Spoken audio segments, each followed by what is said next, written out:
देखो ये तो एक कहावत सी चल गई कि आशीर्वाद दे दीजिए।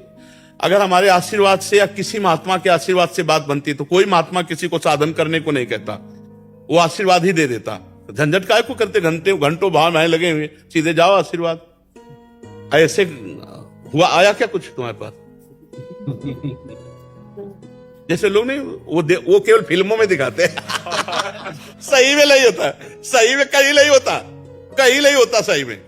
वो केवल फिल्मों में, पोस्टर में दिखाते हैं। पोस्टर में दिखाया कोई ज्योति निकली उनमें चली गई, वो केवल पोस्टर में मिलेगी और फिल्मों में मिलेगी। सही में उनके वचन के अनुसार चलो तो शक्ति मिलेगी, उनकी आज्ञा के अनुसार चलो तो शक्ति मिलेगी। अगर किसी के पैर छूने से, किसी के हाथ रखने से हमारा काम बन जाए तो हमें विश्व में कहीं तुम लिवा चलो, कहीं भी लिवा चलो। ऐसे समर्थ भजनानंदी महापुरुष, समर्थ जो रात दिन भजन में लगे, वो यही कहते भजन करो, तुम्हें करना पड़ेगा। अगर तुमको दुखों से निवृत्ति तो तुम्हें कर्म करना पड़ेगा। देखो जैसे रसगुल्ला भी है तो हम खाएंगे तो हमें स्वाद मिलेगा, आप खाओगे तो आपको स्वाद मिलेगा। आपके सामने रख दें, आप खाओ ना तो स्वाद नहीं मिलेगा। ऐसे ही कृपा जो है वो ये कि भगवान ने आपको साधु समागम दिया, संत समागम में आपको अच्छी बात मिली, अब आप उसे पकड़ लो, यही आशीर्वाद है। ना पकड़े तो ये केवल मतलब एक वचनों का एक बन गया है कि कुछ लोग होते हैं ना, कहते हैं हाथ धर दो, कुछ नहीं होता है भाई। हम कहते हैं नाटक ड्रामा नौटंकी में क्यों अपना जीवन बर्बाद करो, कोई भी रखवा लो, अगर कुछ हो जाए तो मैं बता दो, ईमानदारी से कहते हैं, इनसे कुछ नहीं होता, आज्ञा पालन से होता है। जब आप आज्ञा पालन करोगे, नाम जप करोगे, तभी आपको सब आनंद की प्राप्ति होगी। कभी कभी ऐसा तुक्का लग जाता है कि जैसे आप जो सोच के आए और आए, भले कुछ नहीं हुआ, काम हो गया, अरे बोले बाबा बड़े चमत्कारी, हम सोच के आए थे, हमारा काम हो गया। वो तुक्का लग गया, तुम्हारा पुण्य का समय आ गया और उसी समय तुम्हारी एंट्री हुई और तुम्हारी कामना बन गई, तुम्हारा काम हुआ। बोले बाबा बड़े चमत्कारी।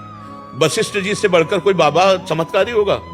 वशिष्ठ जी भगवान राम के कुलगुरु, वो कह रहे सुनो भरत, भावी प्रबल बिलख कहो मुनिनाथ। बिलख माने कि कोई बस नहीं चल सकता, हानि लाभ जीवन मरण जस अपजस विधि हाथ, विधान के हाथ है। इसलिए खूब नाम जप करो और इन सब फालतू की बातों का ध्यान न दो कि किसी का आशीर्वाद, किसी, ये सब संत जन जो बोल रहे हैं ये उनका आशीष ही है। संत जन जो बोल रहे हैं अपनी जीवनी शक्ति तुम्हें दे रहे हैं, तुम उसको पकड़ लो, फिर देखो स्वाद आ जाएगा। अब उसको ना मानो तो ये हाथ पैर, इनसे कुछ नहीं होता। ये सब एक सदाचार है। सदाचार माने एक व्यवहार है। सामने गए, प्रणाम किया, साष्टांग लौट गए, चरण छू लिए, उन्होंने हाथ रख दिया, एक सदाचार है। लेकिन इससे कोई हमें आध्यात्मिक शक्ति प्राप्त नहीं होगी।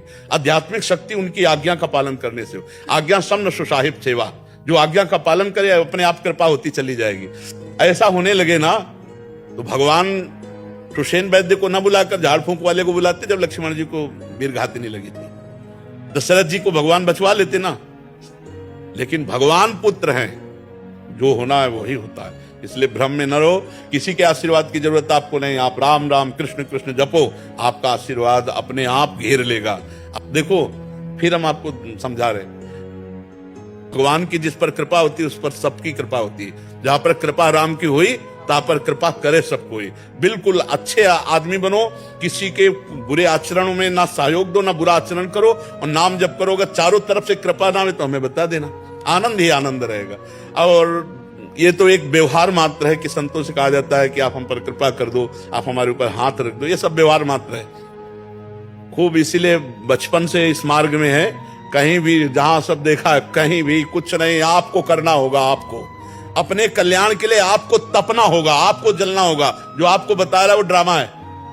अगर कोई कह रहा है ना, अगर पैसे से हमारे पाप नष्ट होते हो, हमारा मंगल हो जाए, तो ये करोड़पति अरबपति जो खूब धनपति हैं, ये कभी मरे ना, ये कभी इनको बुखार ना आवे, जलते हैं अंदर। यही कृपा मान लो कि ये बातें सुनने को मिल रही, यही कृपा मान लो कि हमें सत्संग मिल रहा है। बस यही कृपा, बिनु हरि कृपा मिले नहीं संता।